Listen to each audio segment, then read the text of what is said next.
وبارك عليه وعلى آله. Assalamu alaikum wa rahmatullahi wa barakatuhu. This is a fiqh of fasting session, inshallah. We'll focus more on the legal aspect of fasting in the month of Ramadan. But whenever we speak about the month of Ramadan, the Siyam, we always take some insight from the Quran. And so since we are about to enter into the month of Ramadan, since we're about to welcome the month of Ramadan, we turn to the verses of fasting.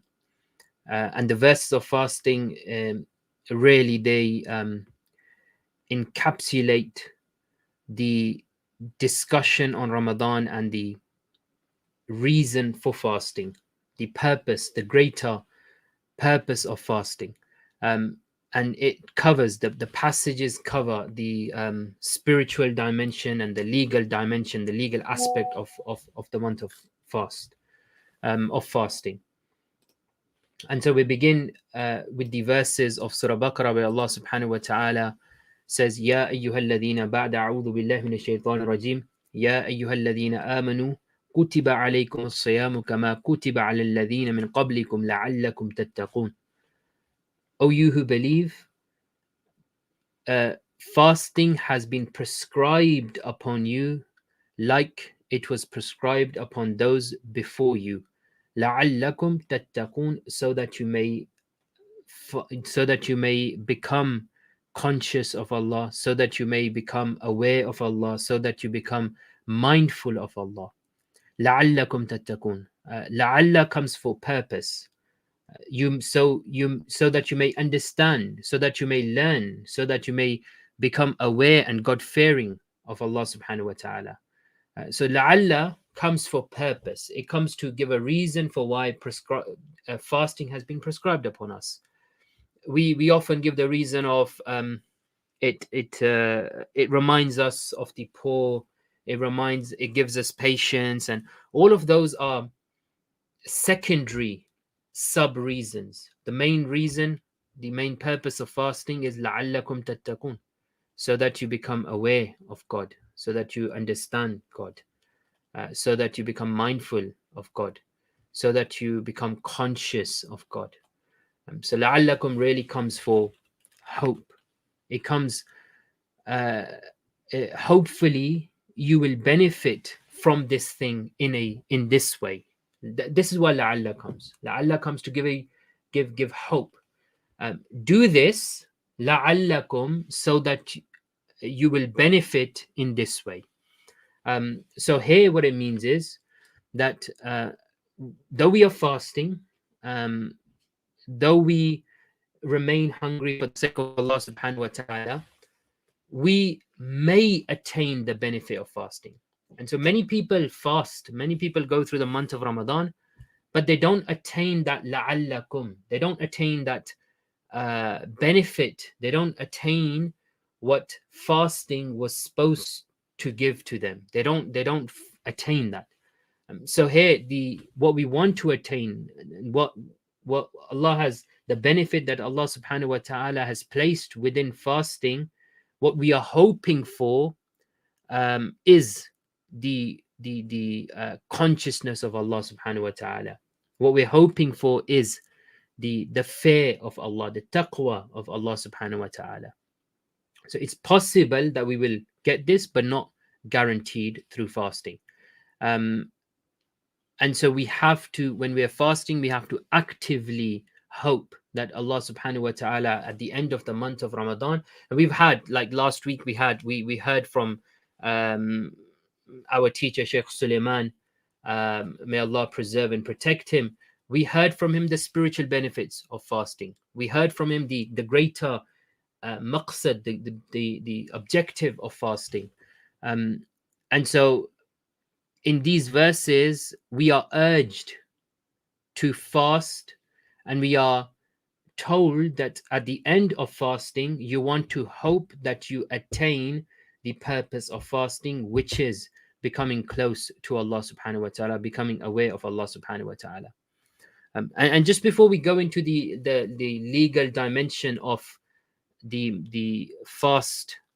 Here the word taqwa, tattaqun, the word taqwa is an urge to protect yourself. That's what taqwa means. It comes from the word wiqaya, waqa yaqi wiqayatan, right? And waqa yaqi wiqayatan literally means to guard, to protect.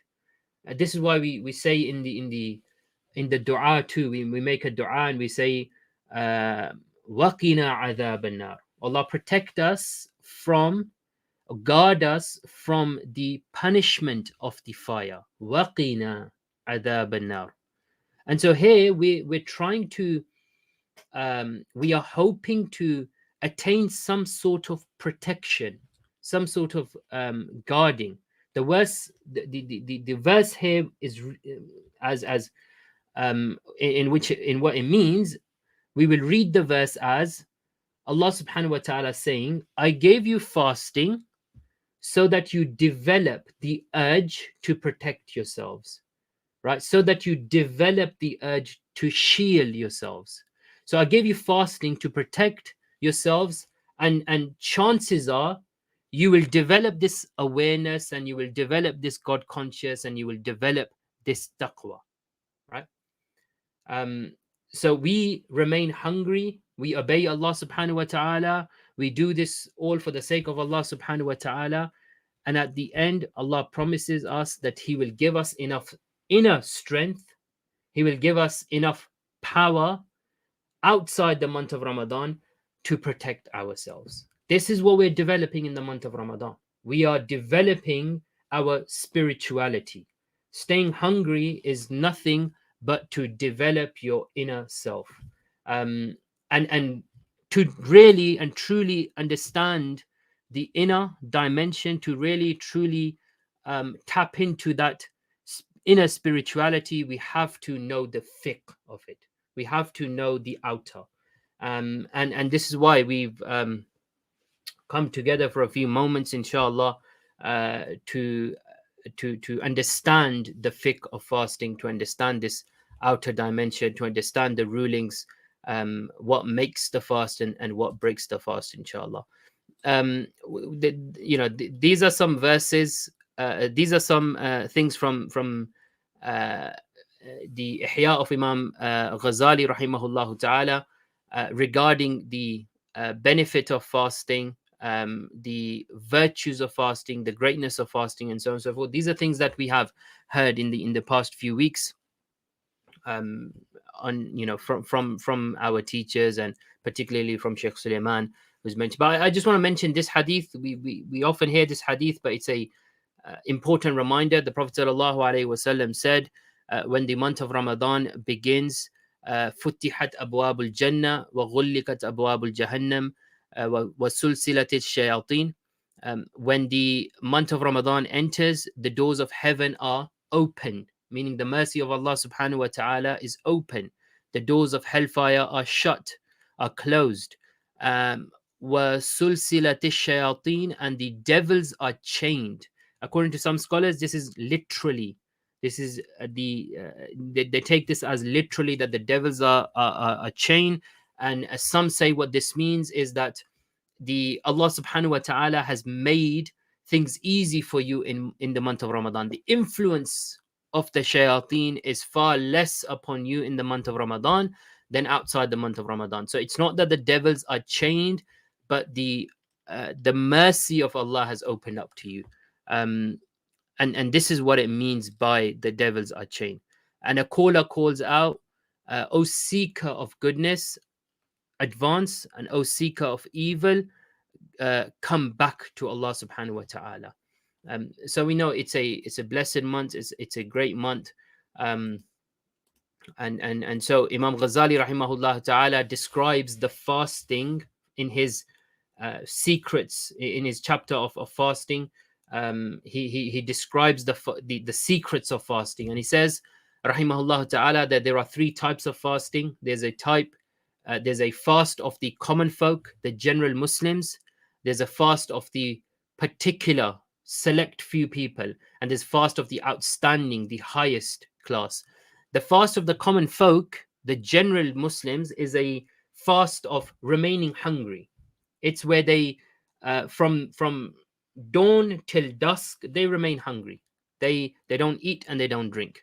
They may backbite, they may, you know, they may lie, they may tell tales, they may do all of those makruhat within the fast, all those disliked things that are in within the fast and outside the fast. They may be involved in all of those, but their fast will stand. This is the fast of the common folk. This is the the lowest in rank in terms of fasting.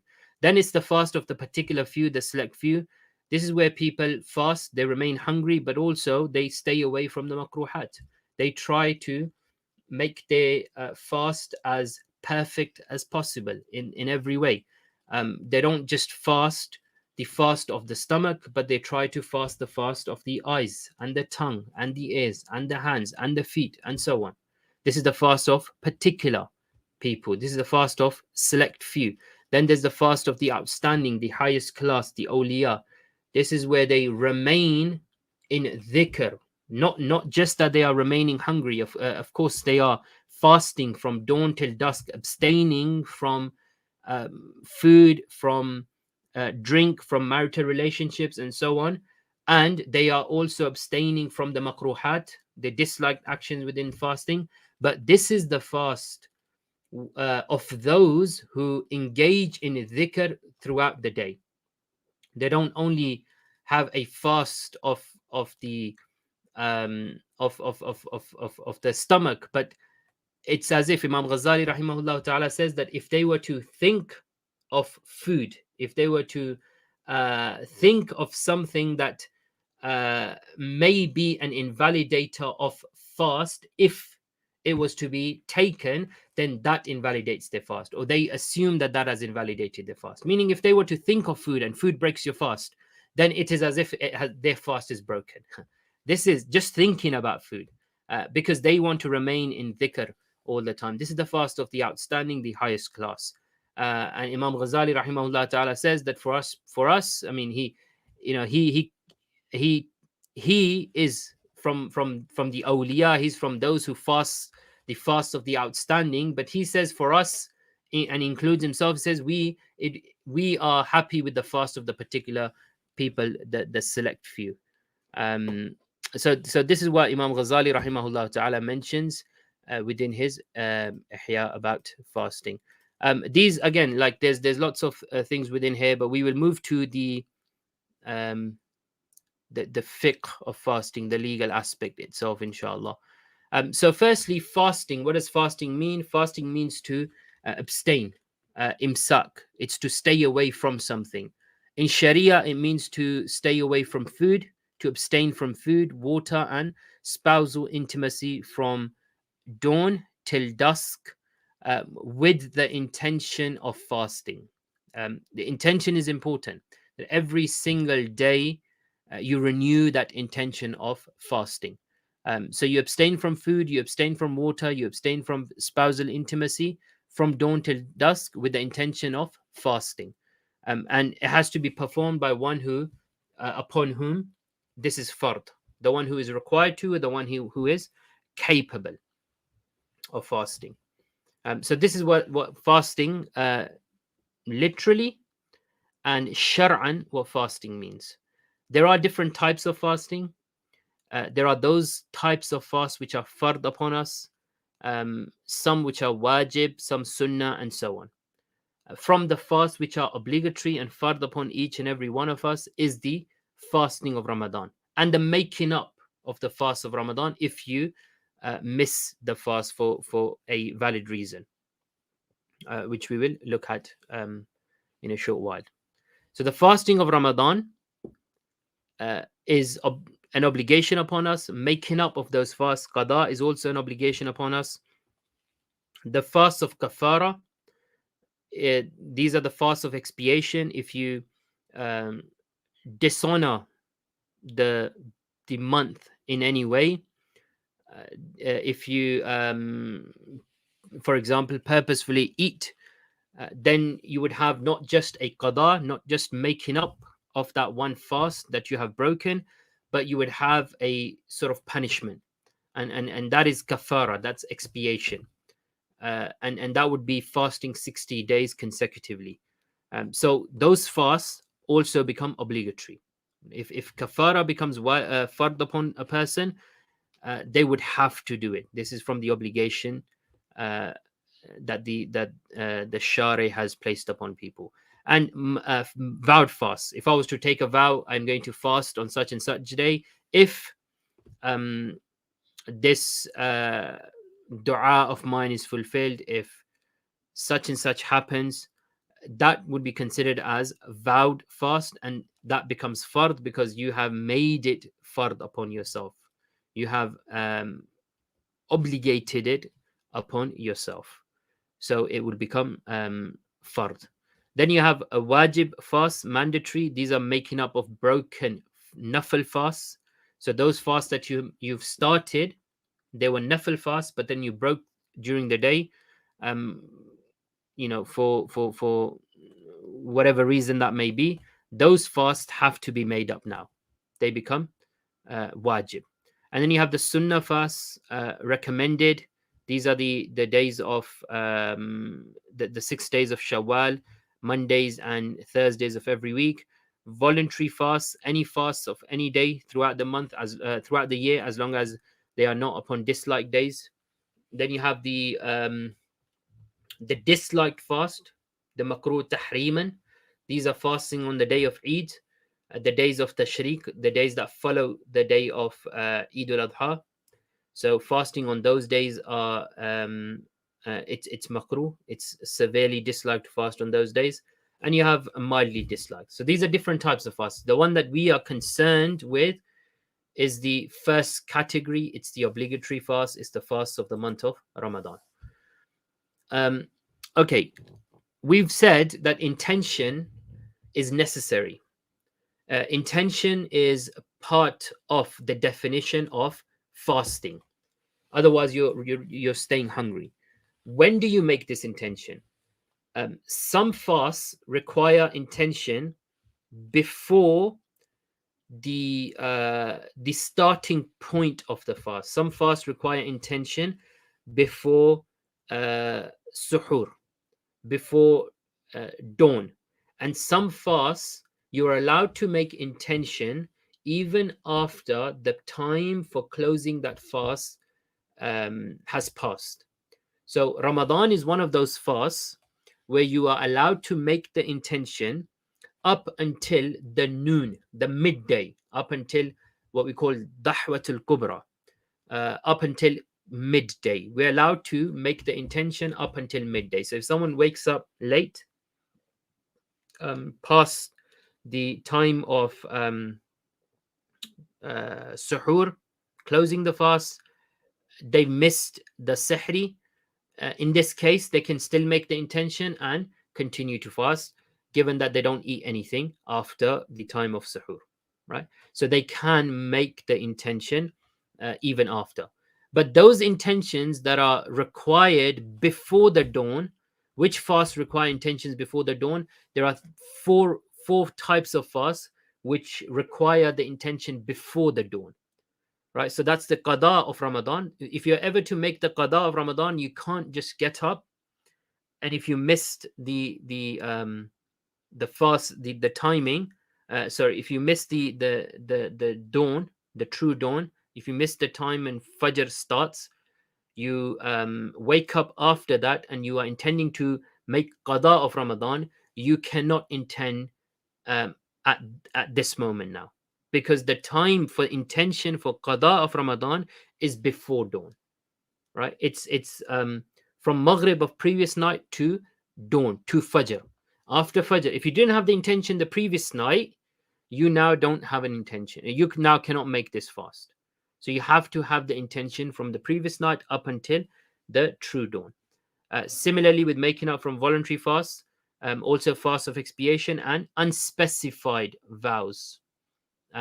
Vows made to fast without specifying a day, the intention for them has to be made from the evening before. or at least has to be made before fajr, before true dawn, right?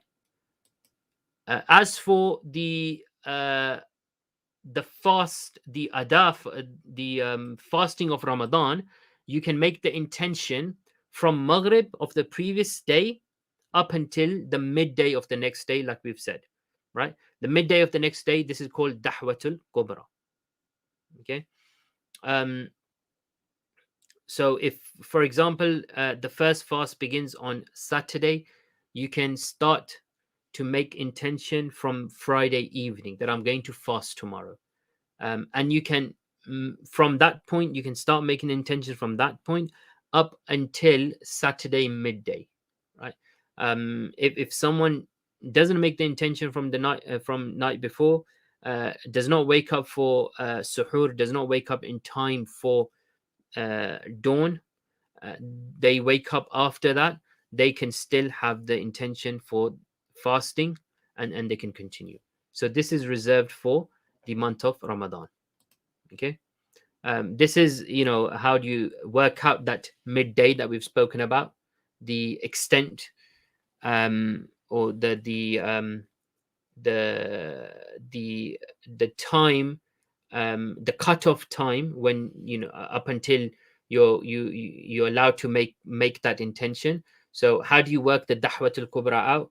It's very simple. It's the time between fajr and maghrib of that day divided by 2, right? That will give you the exact midday. That will give you the exact halfway point between fajr and maghrib. That will be your dahwatul kubra. So you can make an intention up until that point. As for establishing the month, the hilal, this is it's a lengthy discussion, but I mean, the Hanafis have 2 opinions. There's the local sighting, there's the global sighting. The global sighting is preferred in the Hanafi school of thought, and usually we follow the local sighting of Morocco and South Africa up until very recently, where we have started to look at very locally. We have started to sight the moon in this country too, but we go with what is majority, whatever whatever the Jamhur opinion is. And then I say this because, and over time I have developed in my in this area, at least, I mean, in terms of the different opinions. So I used to I always went with the global sighting because that was the Hanafi preferred opinion.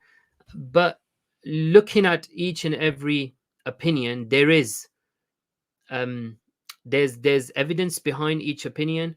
There is there's research behind each opinion. So we should go with what what majority are going with. We shouldn't break away from the jama'ah. If the jama'ah is doing one thing, we should try to stick with the jama'ah, inshallah. We're gonna have, I mean, moon wars and all of that. It happens regularly. It's gonna take a long time for this to come to an end. So we go with whatever is the jama'ah, and we start the month and we end the month with majority. But as for the final day, the 29th of Shaa'ban or the 30th of Shaa'ban, the day after the 29th of Shaa'ban, that's considered as the day of doubt, because it could be the last day of Shaa'ban, or it could be the first day of Ramadan. And so there is some discussion regarding this day, whether one can fast their voluntary fast on this day or not. The scholars of the Hanafi madhab say it's makruh for you to fast on the 30th Sha'ban. It would be makruh for you to fast because it would be makruh if it's done with the intention that maybe this is the first of Ramadan, so I'm fasting. If it's not the 1st of Ramadan, then it's the 30th of Ramadan, then I'm fasting a nafil fast. If you have this type of mixed intention, then this is makruh tahrim, and this is disliked. So they say it's better just to not fast on the day of shak, on the day of doubt. It's better not to fast unless someone has a habit of fasting on a Monday or a Thursday, and it happens to fall, the 30th of Shaa'ban happens to fall on a Monday or a Thursday. In that case, you can in that case you can fast, because it's been the habit of the person. Okay, who fasts? This is for the fard fasting of Ramadan. It has to be an adult, of course, Muslim. If a person accepts Islam during Ramadan, there is no qada for the missed fasts, since they were not obligatory upon that person. But those fasts that he has now witnessed, or he is witnessing, or she is witnessing, and if they don't keep those fasts, then they would have to make up for those fasts, right? There will be qada for those fasts. There's no kafara, but there will be qada, right? So if a person does accept Islam in the month of Ramadan, they will have to fast from the next day. Someone who is physically mentally healthy, and someone who's not a traveler. There is discussion regarding a traveler. Traveler is someone who sets off on their journey before the dawn, before fajr. If they are traveling before fajr, they don't have to fast for that day. Though if it's okay, if it's easy for them, then they can fast, and that is better for them, like Allah subhanahu wa ta'ala mentions in the verse of the Quran. If it's a haraj, if it's difficult upon them, then they don't have to fast, right? This is not for someone who's traveling during the day. This is not for someone who is traveling 8 a.m. or 10 a.m. or 12 p.m. If they are resident at the point of closing the fast, if they are resident at the point of sahur, they must fast. It's fard for them to fast, right? They must fast. So it's only for someone who is traveling when they're about to close the fast at the point of dawn. For them, they then have a choice. For someone who was a traveler and is not fasting because they were traveling during the early hours during dawn, and they have now become resident, they have returned back, they must remain in the state of like the one who is fasting. So someone who's not fasting, was a traveler, and had an excuse to leave the fast, left the fast, now returned back home, they will have to remain like the one who is fasting. So they cannot eat or drink throughout the day. It's not fard upon those who are considered insane, of course, and not upon those who have debilitating illnesses. And these illnesses have to be deemed by doctors. These illnesses have to be serious illnesses that prevent a person from fasting, and they have to be. There has to be expert opinion on this. It can't be based upon one's own conclusions, right? Unless it's based upon one's own experience, this is okay. If they fasted with the current condition in the past, and they found that it was difficult, unbearable, the illness got worse, then that's valid then, right? But generally, the rukhsa has to come from someone who is experienced. The rukhsa has to come from a professional body, right? It has to come from a doctor telling them that they cannot fast, right? Who's exempted from fasting? The sick. The sick don't have to fast. Sick is someone who's seriously affected by fasting, and not someone who has I mean really it's for one to judge for themselves how ill or how sick they are, and if they are in any condition to complete the fast or not. This is down to the person. Traveler, we've already mentioned the detail regarding traveler. Also, if one fears that hunger or thirst would lead them to death, extreme illness, they would not fast. And women, during their monthly cycles, their menses, and experiencing postnatal bleeding, they don't have to fast, but of course they will make up their fast at the end of the month. Okay, what is the criteria for the invalidators? So anything, I feel like there's some screen that is missing here, but anything with a perceptible body can invalidate a person's fast if it reaches the stomach or the brain, number one, and secondly, it reaches the body via the mouth, the nose, or the two passageways, right? So it reaches the person's body via one of these three passages, either the mouth, nose, or the it's the back passage, right? So these are the three places where something may enter the body, and it has to, once it's entered the body, it has to reach the stomach or the brain. If it does that, then it has your fast is broken, right? As long as this thing had perceptible body. Based upon this principle, now you then have rulings for a number of things, right? You then have the questions that arise: do injections break the fast? Does inhaler break the fast? Does eating something that is not doesn't a person doesn't normally eat, does that break the fast? And so on and so forth, right? So there's a number of different rulings that will come from this principle, but this is the principle. The principle is anything with a perceptible body, if it reaches the stomach or the brain, and it reaches through one of the three mentioned ways, in that case, the fast will be broken. Okay, right. When the fast is broken, if a person's fast is broken, then there are four categories, right? Either the person will have to make up that fast, as well as give expiation or make expiation, right? So they have to make qada and make kaffarah, right? Or they will have to make qada but no kaffarah, or they will have to there's nothing, right? And it's not disliked either. And the fourth category is the fast which is broken but requires nothing, however it is disliked, right?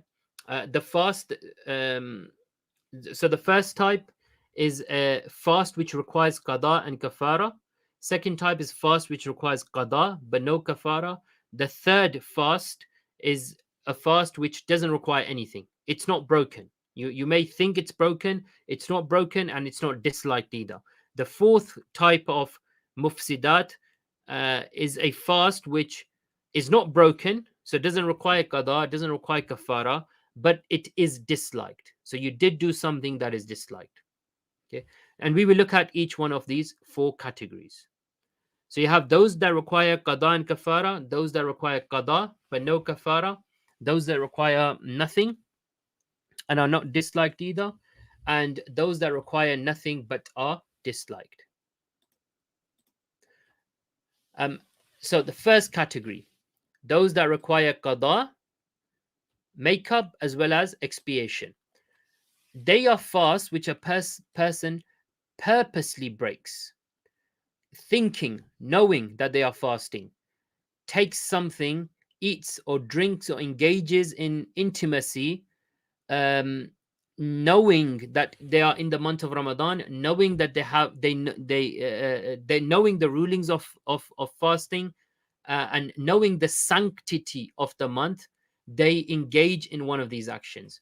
If they do that, then it's not only qada, they don't only make it up, but they also have kafara. And the reason why they have kafara is because it's a form of disrespect. It's a form of mockery. They are mocking the religion. They are mocking the month of Ramadan, right? They are showing it's sanctified. It's sacred. The month of Ramadan is sacred. Fasting is sacred, and so they engage in eating or drinking or intimacy, knowing that these are things which break the fast. Despite that, they still do it. In that case, then their fast is broken, but they also have a punishment. That's the kafara that they have to give, and we'll talk about kafara, right?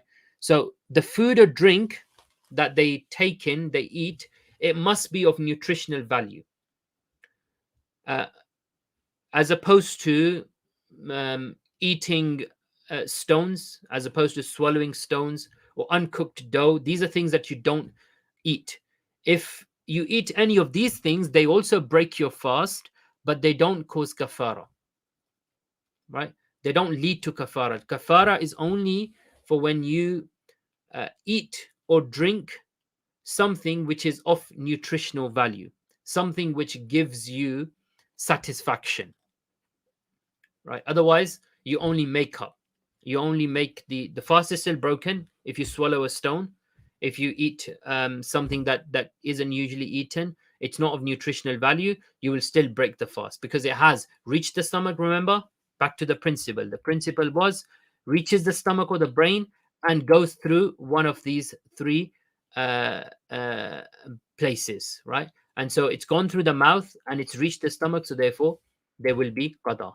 The fast is definitely broken.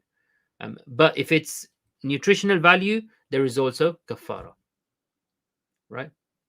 However, if you eat or drink or engage in spousal intimacy completely out of forgetfulness, complete negligence, like you just completely forgotten, you didn't know, you only remembered after having ate or drank, then you don't have qada, no kafara. Your fast is not broken. This is like the hadith states. This is from Allah subhanahu wa ta'ala, right? Allah allowed you to do that, and Allah subhanahu wa ta'ala made you forget. Um, and so there is nothing upon the person, right? The person is not required to make up. The person is not required to give to make kafara either. Okay, if kafara is fard upon a person, if a person has broken the fast in one of these ways where kafara is now wajib upon him, then how is the kafara fulfilled? Well, there are two ways now, because one, there were three ways. If you're not able to do the first, then you move on to the second. If you're not able to do the second, then you move on to the third. The first is to free a slave. Since this is not something that is possible, then we move on to second and third. So the second is, if you're not able to do the first, then you go to the second. The second, the second kafara is to fast 60 days consecutively, right? So to fast 60 days in a row, such that if you were to miss one fast, you would have to restart. You would have to start again. For women that experience menstruation, for women that cannot fast in those days, this will not be regarded as discontinuity for them. They can, as soon as they become pure again, they can start fasting again. But for men, there cannot be a break in between for any reason, right? So they must continuously fast for 60 days. This is the way you're going to fulfill the kafara.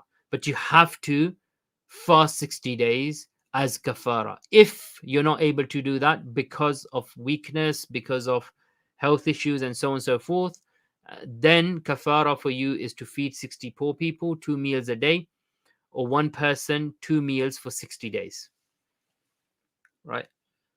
And you can only, like we mentioned, you can only move on to the second if you're incapable of observing the 60 fasts, the first, right? If you're able to do the first, if you're not able to do it at a particular point, at this particular point, then you can delay it. You can delay it until whenever you are able to do it. And when you are able to fulfill the kafara of 60 days of fasting consecutively, then you fulfill that kafara before you move on to the next one. Okay, then the second category, if I take you back here, the second category was those fasts that require qada without expiation, without kafara, only qada. There's a number of fasts or uh, ways of um, invalidating the fast that fall under this category, right? So number one would be use of suppository. This is when you insert something into a body through any of the two passageways. Um, there's detail regarding this. If it has to be inserted, um, you know, uh, deep, right, into the passageways. In that case, then the fast will break, because it would mean that the whatever you have inserted has the possibility now of reaching the stomach, right? And we've said that if something reaches the stomach and it comes from one of the ways that we mentioned, that would break the fast, right? So this would break the fast, and qada would be a wajib, but you don't have to make kafara, right? If someone was to eat something that is not normally eaten or used for medicinal purposes, like dirt, then they would make qada but no kafara. Also, accidentally swallowing water. This is, this is quite common, because when some people, when they make a ghusl, they are quite rigorous in the washing of the limbs, particularly the fard, the mouth and the nose. So when they enter the water into the mouth to wash the mouth, to clean the mouth, they're quite rigorous in that. They gargle, they make sure that they've got every single part of the mouth. Similarly with the nose, the fear of gargling and cleaning the nose um, rigorously is that the water can travel down the throat and into the stomach. If that does happen, then your fast is broken. So if you're making wudu and you gargled, or you were making wudu and you cleaned your nose, or during ghusl you cleaned your nose or gargled, and water trickled down the throat into the stomach, that breaks the fast, even if it was accidentally. Even if you were trying to complete the fard or the sunnah as best as possible, this is not recommended in Ramadan, in during fasting. You're not recommended to gargle, right? In fact, you don't gargle, right? And you don't, normally you would take the water all the way up to the point where where you feel uncomfortable when cleaning the nose. In During the fast, if you're fasting, you don't take it all the way up there, right? And so if you do, and the water does go down the throat into your stomach, you have broken the fast, right? Fast is broken, but you would only have to make qada, no kafara. Being coerced to break one's fast. If someone is um, maybe laying down, and you open their mouth and put water inside their mouth, and they take it below their throat into their stomach, that would break their fast, even though they're being forced. They have not done anything, right? Yet still that does break the fast. This is different to when someone forgets to do it. When someone when someone forgets and they eat something, in that case the fast is not broken. Being coerced, forced to eat, that does break their fast. Forgetting does not break the fast, because this is from the hadith, it's from the text, right? We have it in the text that uh, when you forget and you eat something, it's as if Allah subhanahu wa ta'ala has provided it for you, right? And so therefore we take the ruling that it doesn't break the fast, right? As for being forced, we go back to the principle, right? And the principle is, if something reaches the stomach and it reaches through the mouth, your fast is broken. That is the principle, right? And so being forced to break one's fast, it according to our principle, this would lead to one's fast becoming invalidated, and it would lead to qada. They would have to make up for that fast. Okay. The next point is ejaculation due to kissing or touching. This would require qada. It would not require kafara. As opposed to if someone was to ejaculate without kissing or touching, but rather looking or thinking. In that case, they would not require qada. Their fast is still valid, right? They will be required to make a ghusl, but their fast will be valid. Number 6, someone pouring water in the body cavity of a sleeping person. I've already spoken about this. Actually, I've just spoken about this under being coerced. It's a type of force, right? So it does break the fast, and you will have to make qada. And self-induced vomiting. The ruling of vomiting, there are two types. When it comes to vomiting, either you vomit on purpose, so it's self-induced vomiting, or you don't have any control over your vomit. So the self-induced vomiting, if you've put fingers in your throat and you vomited, if it's a mouthful or more, it will break the fast and you have to make qada. If it's less than a mouthful, the fast is not broken as long as you don't take the vomit back, right? The fast is not broken. As for the vomit that you don't have any control over, whether it's mouthful or less than a mouthful, fast is not broken as long as the vomit does not go back down through your throat into your stomach, right? If it comes up into your mouth and you spit it out, whether it's less than a mouthful or you're unable to control and it all comes out, mouthful or more, in both of these cases, if it's natural, if it's not self-induced, it will not break the fast. Your fast is not broken. So the only type of vomit through which the fast is broken is the self-induced vomiting, which is a mouthful or more. Okay, and I've just I've given you the surah of the mas'ala here. So if it's intentional vomit, if it's mouthful or less than a mouthful,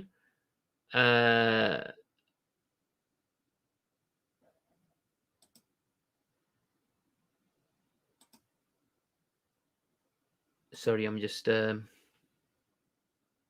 yeah, so if it's intentional vomit and it's mouthful or not mouthful, this should be unintentional. This should be the other way around, by the way. Sorry.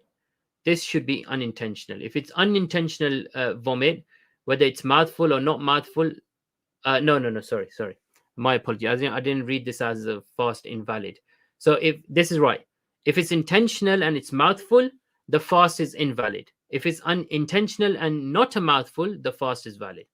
And if it's unintentional, whether it's mouthful or less than a mouthful, the fast will be valid. Yeah, just like we've spoken. Okay. All right. Other examples of situations where your fast will break and you will have to make qada are these: thinking that maghrib hasn't ended, maghrib entered, but it hasn't entered. So you break your fast before the time has come in. In that case, your fast is broken. You would have to make qada. Sometimes it does happen. Like people may they've got the time wrong. They open their fast a couple of minutes before the fast actually is supposed to open. The fast is broken, right? There's qada, there's no kafara. They would only have to make qada, right? Also, the other way around, thinking that fajr hasn't started and you continue to eat. This is also common. People will continue to eat for another 5 minutes or so, and they'll say, oh, it's okay, or 10 minutes. Oh, I'll be fasting for the entirety of the day. God understands, right? Fiqh states, right, the ruling of the fast, the verses state that you must start your fast from dawn. Dawn is precise, right? It's 4:51 or 4:55, which means that you must close your fast, make your intention before this time. And so if anyone continues to eat after this time, the fast is broken. Swallowing blood that exits from the gums, if you swallow the blood, your fast is broken. Swallowing toothpaste, mouthwash, you can use toothpaste, you can use mouthwash too. This would be makruh though. Both of these things would be makruh. They would be severely disliked to use. They will not, on their own, they will not break your fast. But if they are swallowed, then your fast will break. Depositing oil into the air with regards to water, it is agreed that it doesn't break the fast. So if you put oil into the ears, that will break the fast. Swallowing tears, sweat unintentionally breaks the fast. All of these you will only have to make qada.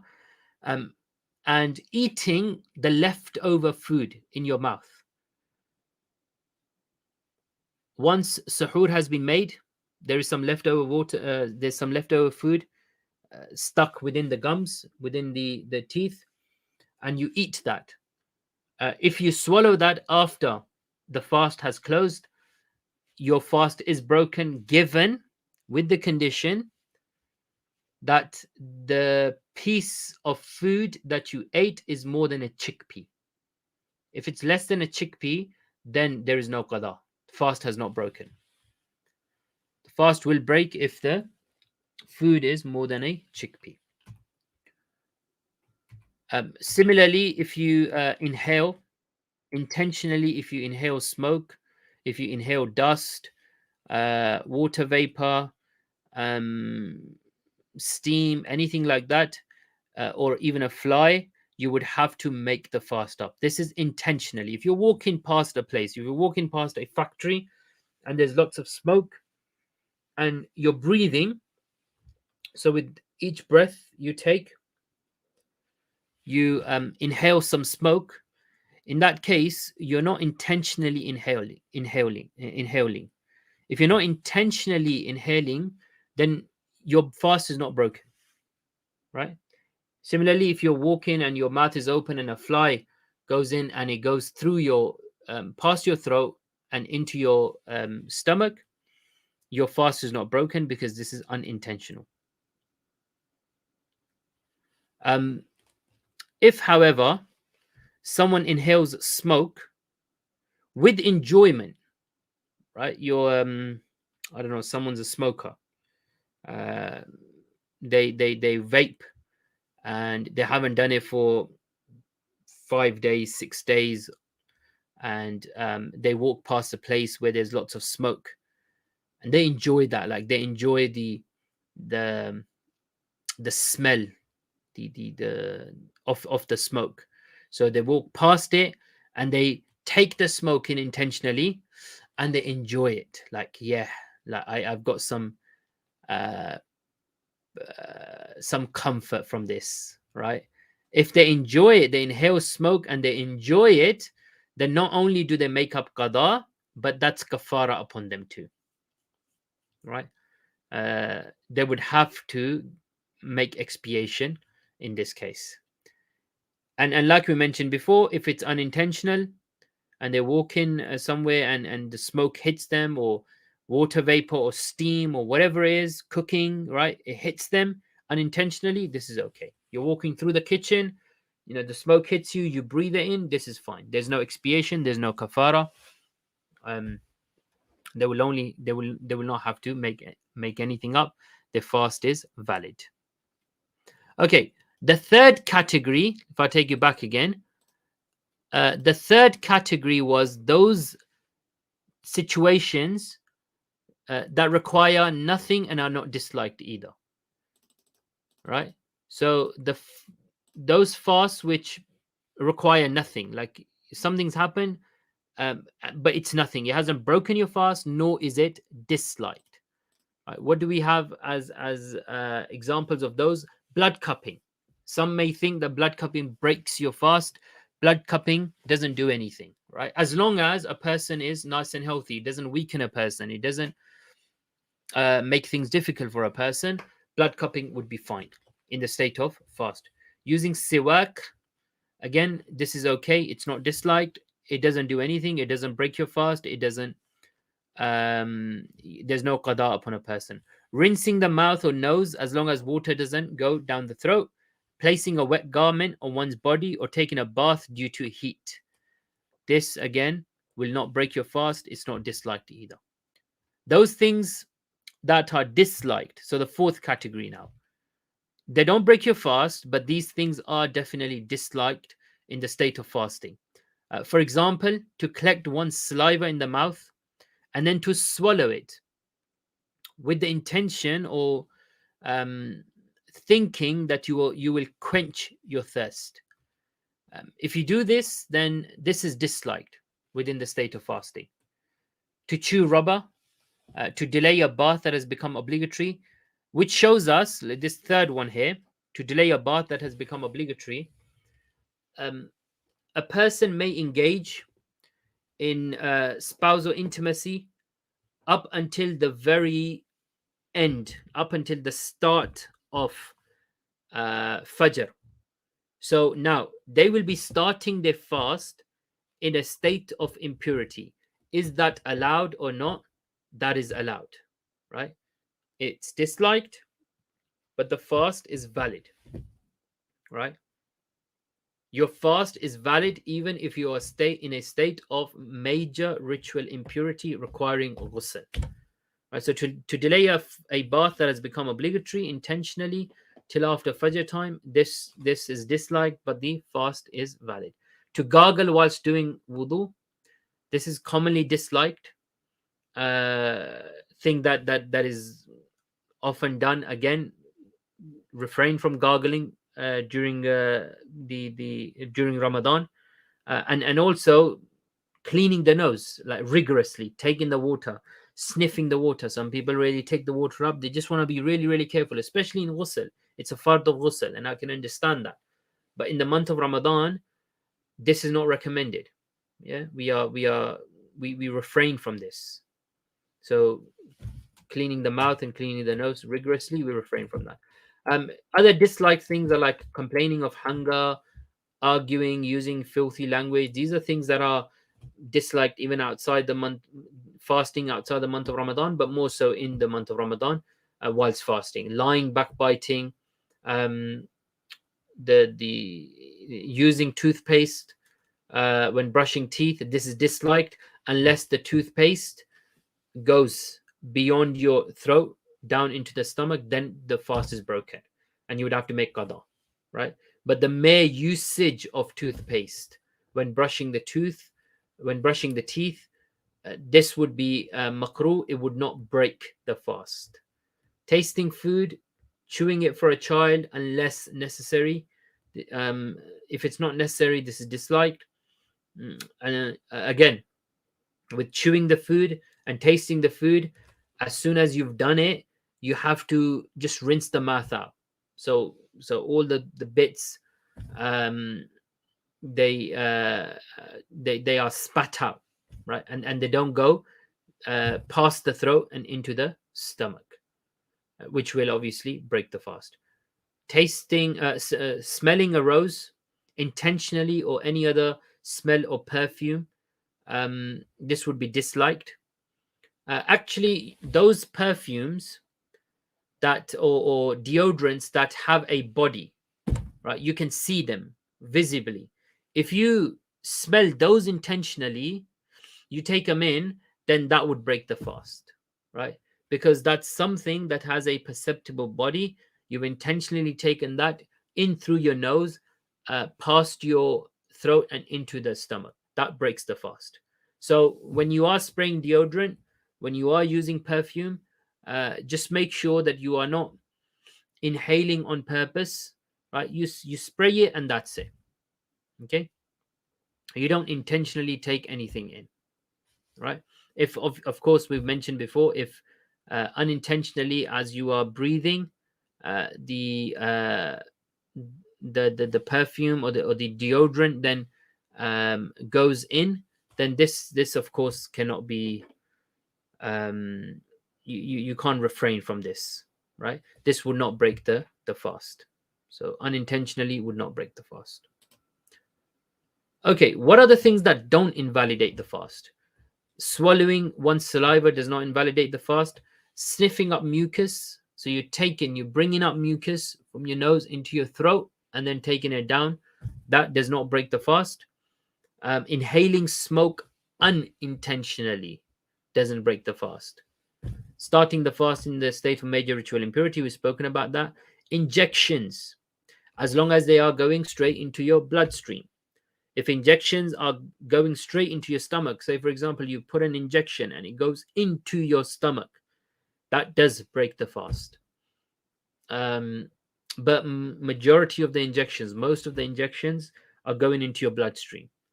They will not break the fast. Similarly with blood transfusion, if blood was to be taken out, dialysis, any glucose injections, and so on and so forth, these are all going into the bloodstream. So therefore, they will not break the fast. Right? Okay. So from the actions that are recommended during the month or whilst in the state of fasting, the first one is having suhoor, right? Having something to eat. Having a suhoor is recommended. To eat something in the morning is recommended, even if it's just a sip of water. Right? Because of the hadith of the Prophet ﷺ that there is barakah in the morning meal, in the suhoor, before you start your fast. So therefore, this is from the recommended actions. To delay it until shortly after fajr, the suhoor, this is to delay it just before fajr. Some people may have suhoor before they go to sleep, right? They've prayed Taraweeh and mashallah, whatever's left over from iftar, they will have that as suhoor, go to sleep and wake up just before sunrise, maybe, right? Pray the fajr. Okay, this is valid. This is valid. This is not, your fast stands. You made the intention from the night before, or you make your fast in the morning when you get up. The fast is valid, right? But to delay that suhoor, to delay that eating up until just before fajr, this is recommended. This is from the mustahabbat, right? And finally, to hasten in breaking one's fast, unless it is a cloudy day, then to delay it. But we don't really, we have calendars. We know, we go by the time. So it doesn't really matter to us whether the day is cloudy or it's clear. We have a specified time for every single day for when sun sets, and so therefore we open our fast according to that time. So hastening, right, in breaking one's fast, this is from the recommended actions in the month of Ramadan. Okay, this now, this is important, because if you have broken your fast, then the question is, do you continue fasting for the rest of the day, or now can you go and have some food and enjoy yourself? Right? If one breaks the fast intentionally, unintentionally, or under coercion, force, they must remain like the one fasting. Right? Whether you've broken it intentionally, whether you've broken it unintentionally, or under coercion, whatever's happened, you have to remain like the person fasting for the rest of the day. You have to continue. Similarly, with a traveler who is not fasting and has come back home now, right? They have to maintain the decorum, like the one who is fasting. Like they are not allowed to eat, right? So they have to respect the day.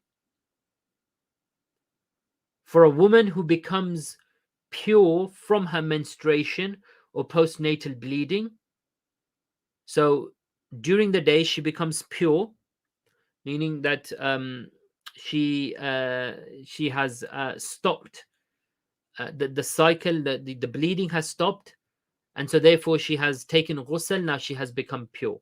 She also has to remain like the one fasting. So for a woman who has finished her cycle and has purified herself, she will have to remain like the person fasting. And a child who has become an adult, obviously, this is, in theory this works. In practice, this is it's difficult.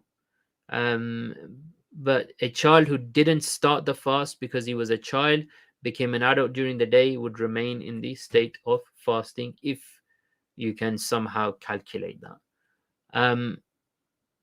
Okay, so that's a ruling regarding these certain in these certain situations. So people must remain in the state or remain like the one fasting. Okay, right. As for women experiencing the cycle during the month of Ramadan, then there are a few rulings for them. Right. So for a woman who may experience the three situations in the month of Ramadan, will she continue to fast, or can she eat, and so on and so forth? Right. So if Ramadan has started and she is in the state of menstruation, right? So Ramadan has begun and she is she's she's halfway through her cycle. What does she do in the days of Ramadan then? She may eat in a manner that no fasting person sees her eating. She's allowed to eat. She can eat, but she should eat in a manner that no fasting person sees her eating. This is what fiqh states. I mean, this is to, again, the point is, it's not like, okay, for women to say, okay, I'm not fasting, so why should I even hide? Why should I? That's not the point. The point is that there is hurma, there's sacredness attached to things, right? And the month of Ramadan is sacred. The fasting is sacred, and so there are to preserve that, there are certain rulings that you abide by, right? And so for a woman who is experiencing her cycle and the month of Ramadan starts, she can eat, right? The Sharia is not prohibiting her from eating or making it mandatory upon her to continue fasting too, right? She can eat, but in a manner that no fasting person sees her eating. I once, unfortunately,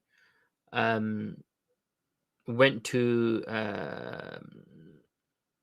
I think it might have been Southall or one of these other Asian shopping streets, and I was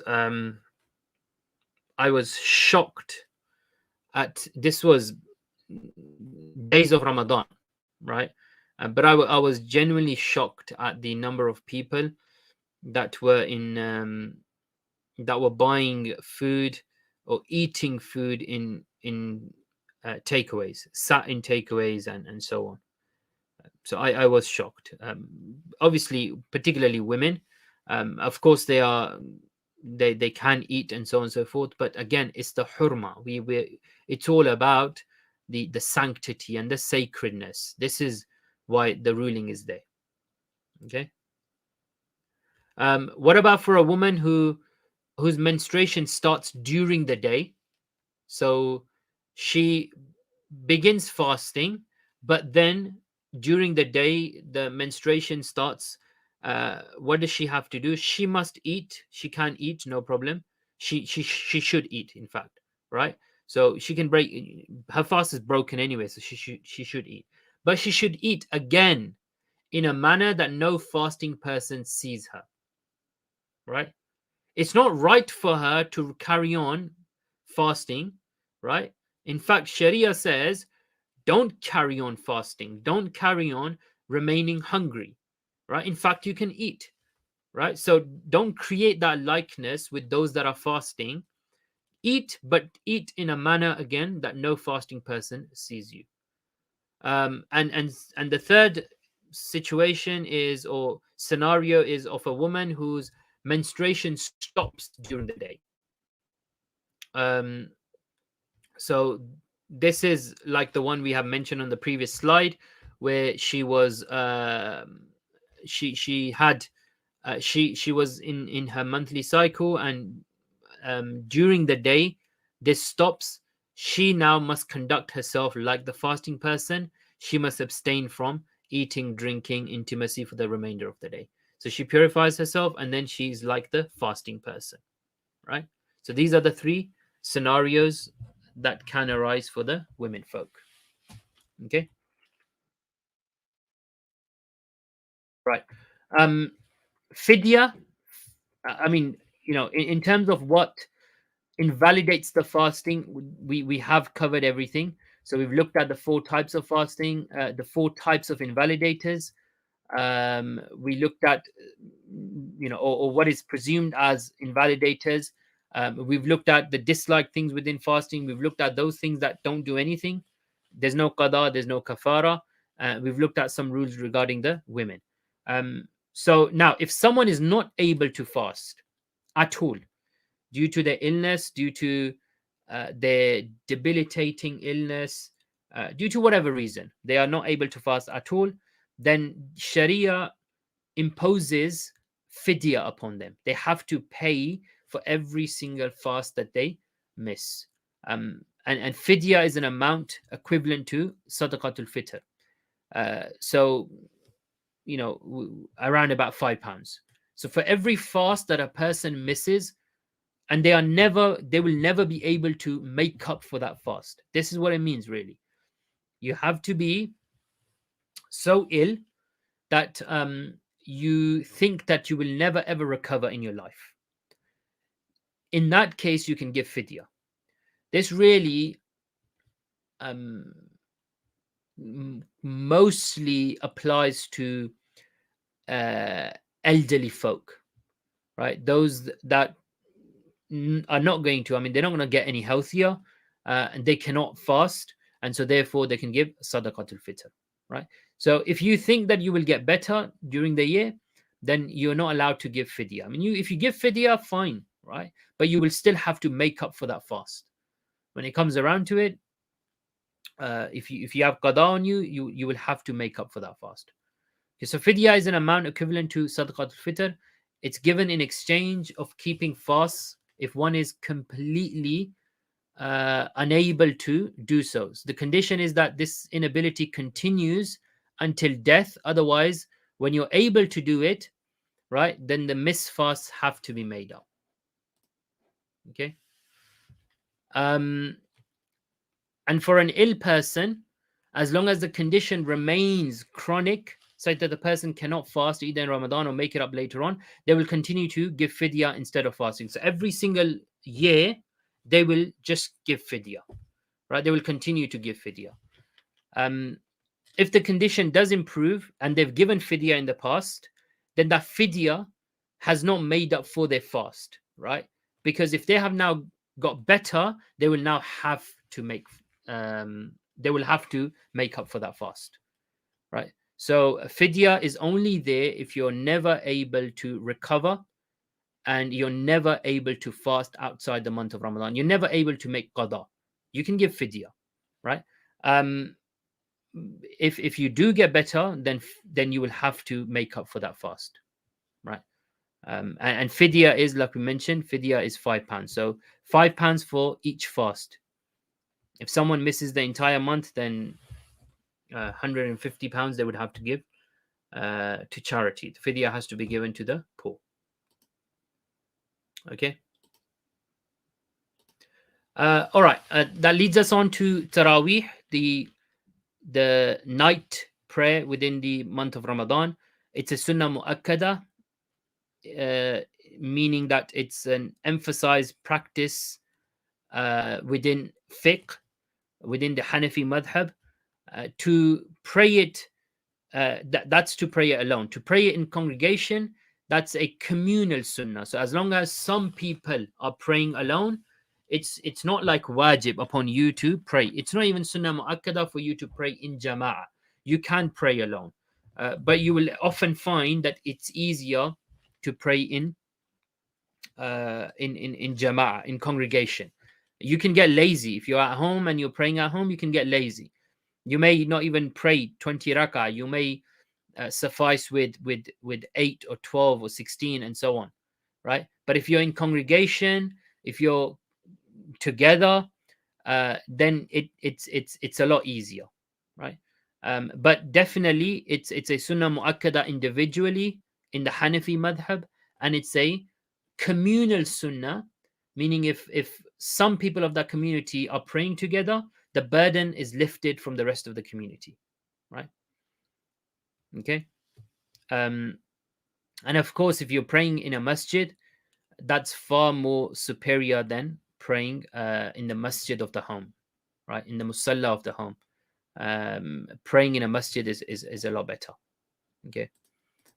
This is just how would you pray if you are praying at home? If it's male only, then this is the way they will stand. More than one male, this is the way. If it's husband and wife alone, this is the way that they will make the jama'ah. This is not just for Taraweeh, but this is generally any prayer, any salah that is prayed in congregation. This is the way that the congregation will stand. This is how the congregation will stand, inshallah.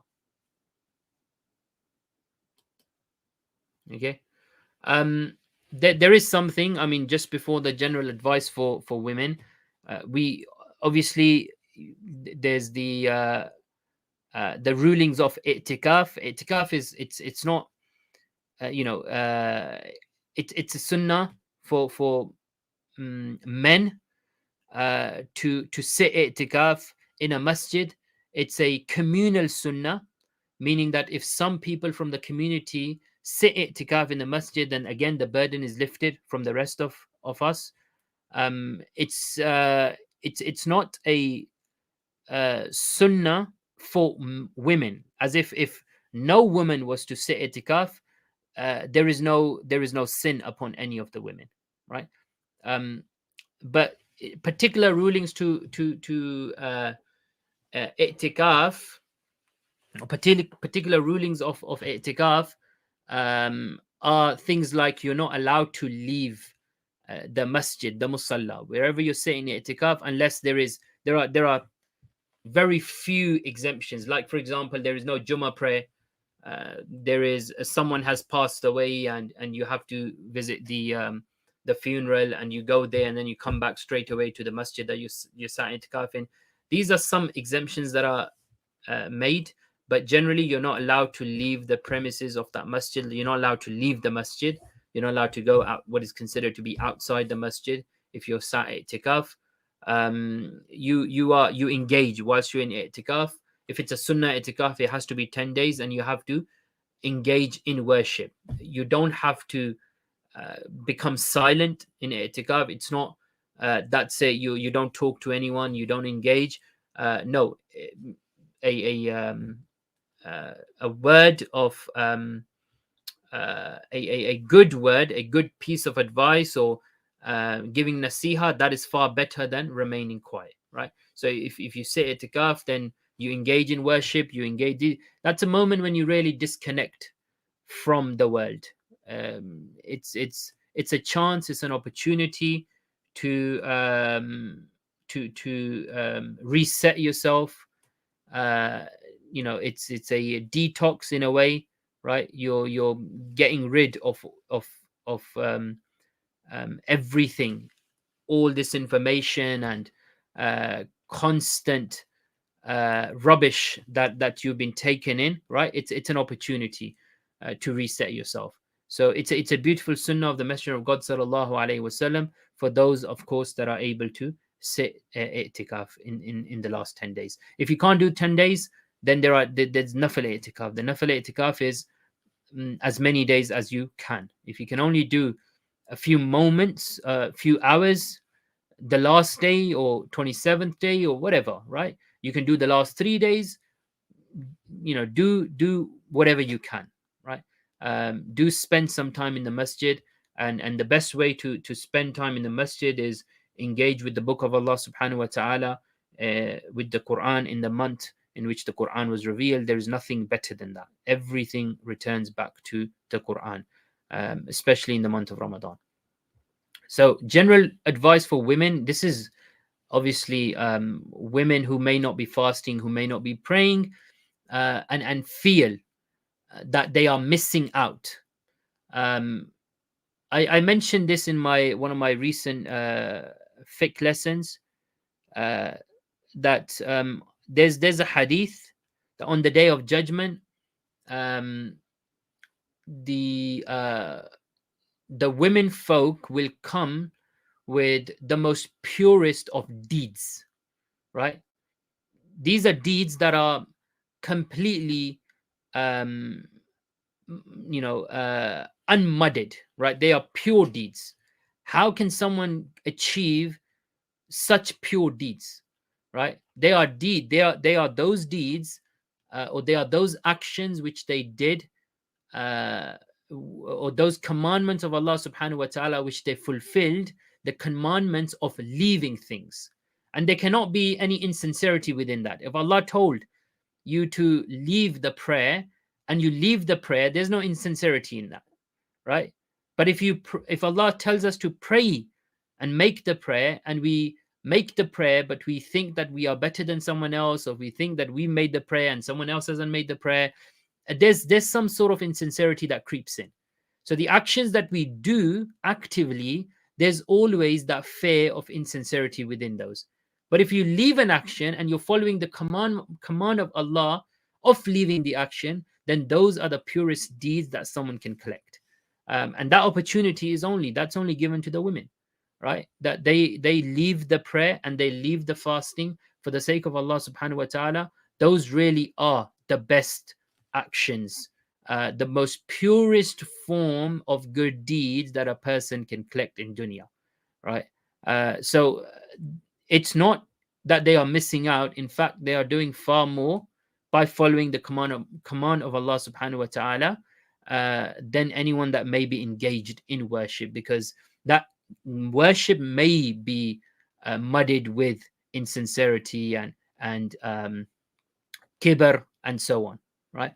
So general advice for women: listen to the Quran, dhikr of Allah, right? Dhikr, as long as it's not reciting verses, right? Even if you do read something from the Quran, if you read it with the intention of dua, this is okay, right? So if you're reading the dua, this is okay. With the intention of dua, this is all right, but not with the intention of recitation.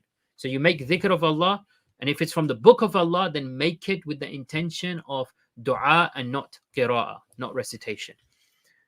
So she can make wudu, she can sit where she would normally sit in place of musalla, as long as it takes for her to pray.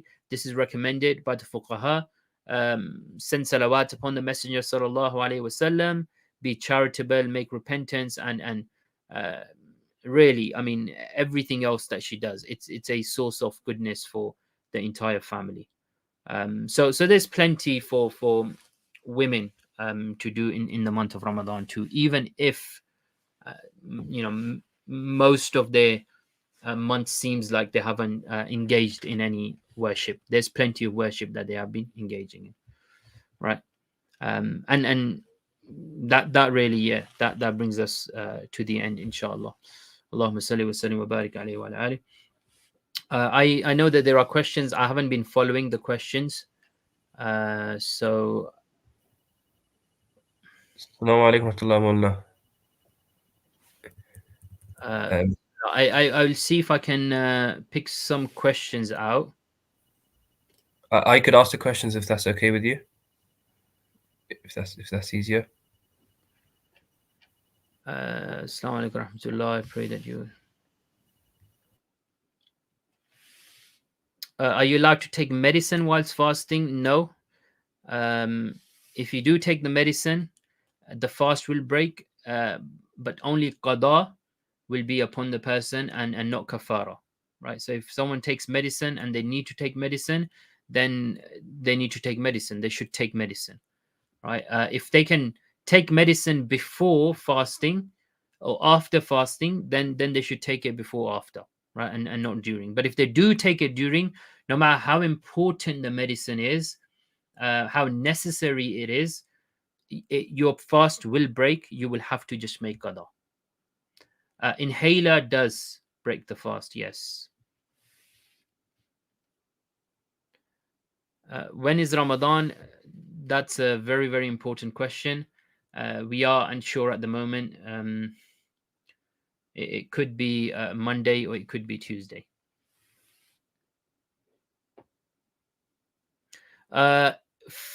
Right, good question. What about when you have cough and you bring up phlegm and you may not spit the phlegm out, you may take it back down. This does not break the fast, right? So the phlegm that comes up from the cough, that doesn't break the fast. If chewing something like gum, if you swallow the taste, if you swallow with your saliva, if you take it in, then that will invalidate the fast, right? If you chew it there and then you spit it out, this is makruh, but it will not break the fast. This is like tasting something, right? Without a valid reason, that would be makruh. What if one does not have enough money for the second one? Then they do the first one. I'm assuming you're talking about kaffarah. If you cannot give if you cannot feed certain number of people, then you do the first one, right? You would have to fast 60. In fact, that's the first option. You have to go to that. In the case when that is not possible, then you move on to the second one.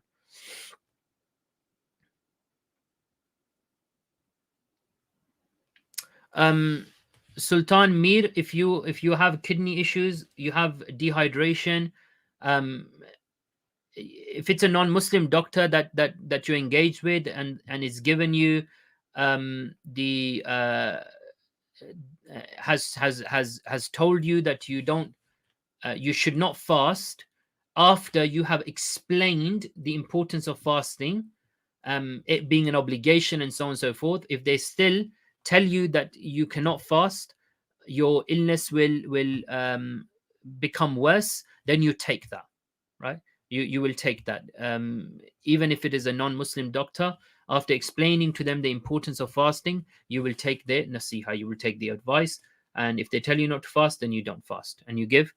I mean, if you think you'll be able to fast maybe at some point, inshallah, then you can make up for the fast. You can do qada. If not, then you give fidya. But of course, if with this condition, you can't. I mean, if you do fast and you have water, that will break the fast, right? So water, of course, it's an issue, and you have this condition. So take the advice of your doctor.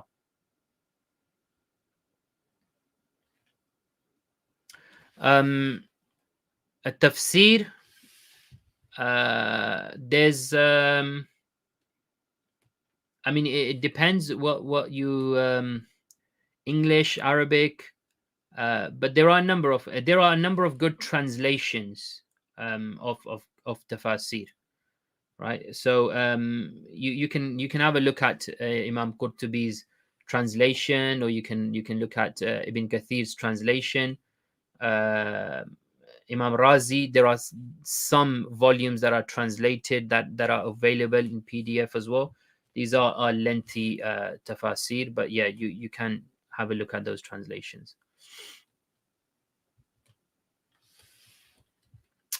Brother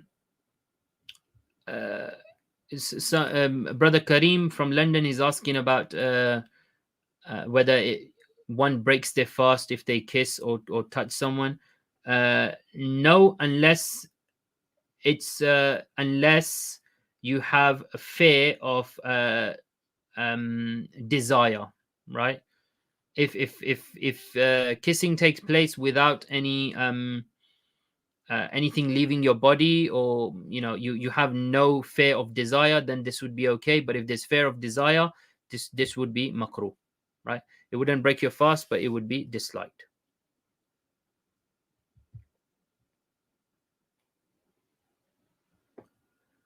Women, I mean, if recommended by the Prophet sallallahu alaihi wasallam is for them to pray at home, in their musalla, on their musalla. But if there are classes going on, and if there are sessions post Taraweeh or something like that that is beneficial, then they can go to the community center or the masjid to pray.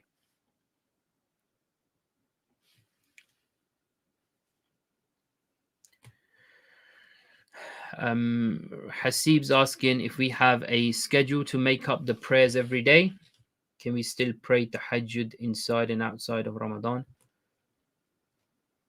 You can pray tahajjud. Tahajjud has its own place.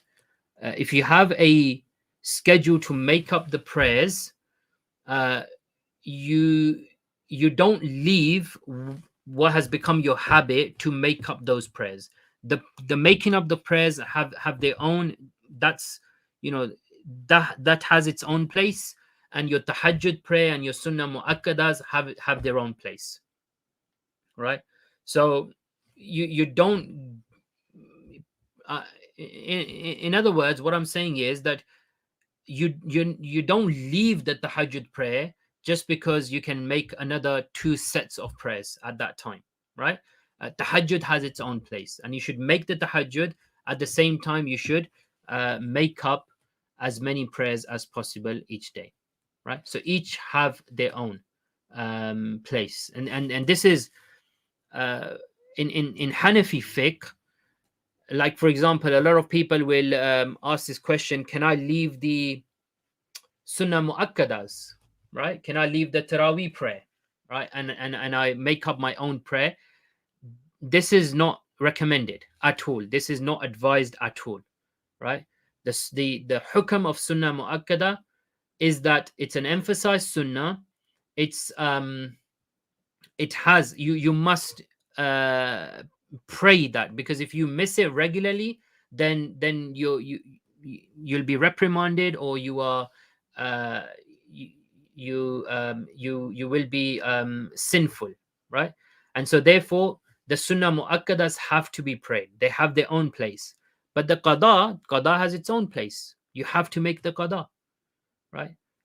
So you can't make the qada at the expense of missing another set of prayers because you don't consider them to be important.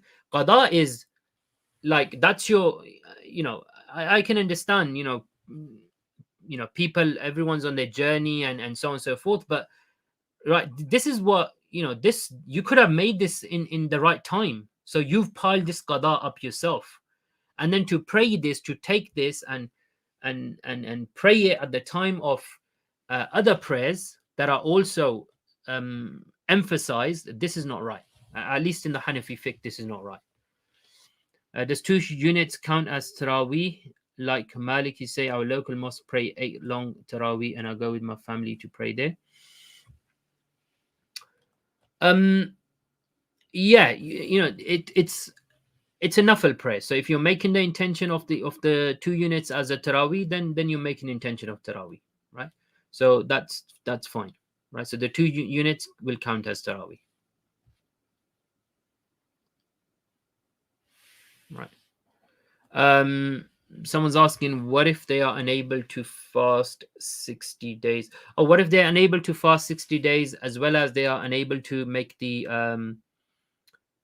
then they're not able to feed because they are poor? In this case, they will do whatever they can from feeding, right? From feeding the poor, whatever they can give, they will give, right? If they are not able to fast at all, completely, unhealthy, they have illness, they are too elderly, too poor, too unwell, too sick to fast, and they are poor, then they will give whatever they can in charity as kafara. Right. I think I have covered all the questions here. If there are any other questions, then Bismillah, put it in the chat box. We're here for another few minutes, inshallah. How do you pray Taraweeh prayer at home if you don't know many surahs? This is okay, because the prayer, the 2 units of prayer, you have to fulfill the conditions and the arkan of the prayer, right? So finishing the Quran in Taraweeh is not wajib. Like, that's not what you need to do. You need to just make the 2 units of the prayer how you would make any 2 units of the prayer. So if you know just even one surah, you can repeat that same surah. If you know 2 surahs, then you read 2 surahs and you fulfill the 2 units of the Taraweeh, right? So it's okay for you to make the Taraweeh at home even if you don't know many surahs.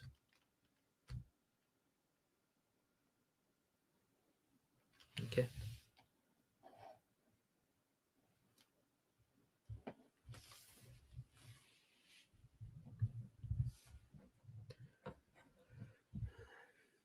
Okay,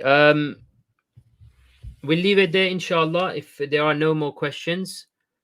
Jazakumullah khair, ahsan al-jaza for joining me. Subhanakallah wa bihamdik, la ilaha illa anta astaghfiruka wa atubu ilayk. Please keep me in your du'as, keep the people of Gaza in your du'as, and we pray that we have a fruitful and a good productive Ramadan, and make this the best Ramadan of your life, inshallah.